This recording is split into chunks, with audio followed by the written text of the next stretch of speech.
Hey my cookies, today we will be making baked ziti. Let's cook. First we'll start by browning our Italian sausage and ground beef. I just mix it together to make sure that everything doesn't clump up and you know how Italian sausage can be. We're gonna brown that and then drain off the fat. Now I'm gonna add in my finely diced onion, bell pepper, and garlic. And we're just gonna stir that around for about 3 minutes and let it just cook down. Then I'm gonna add in my red wine. I'm using merlot. Stir that around for about 2 minutes to ensure the alcohol content cooks out. Then we can add in our crushed tomatoes. And I like to add a little bit of tomato paste as well for that texture. Stir it all really well. Then we can add in a little bit of granulated sugar. I know it looks like a lot, but it's not. Don't play with me. I don't like super sweet spaghetti sauce. No. Now I'm adding in some oregano and then some fennel seed. Don't forget that. You need it. Some garlic powder and also some onion powder.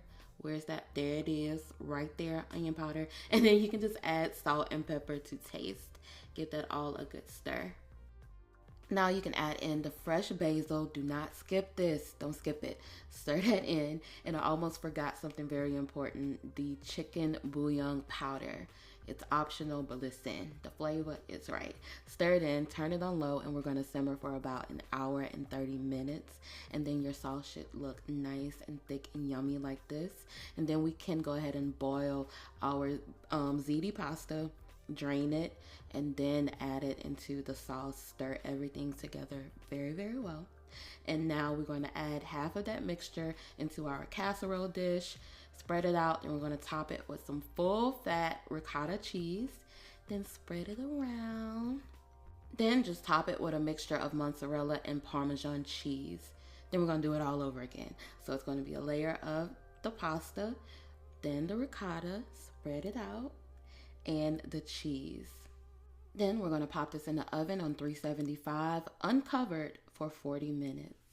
Then I'm gonna need you to calm down. Don't get all excited when you see it because when you take it out, sprinkle it with some basil, but you gotta let it set for 20 minutes and cool down before you do all of this and enjoy. The recipe link will be down there in the description box. I hope you enjoyed this. Give me a thumbs up if you did. I gotta eat. Until next time, be blessed.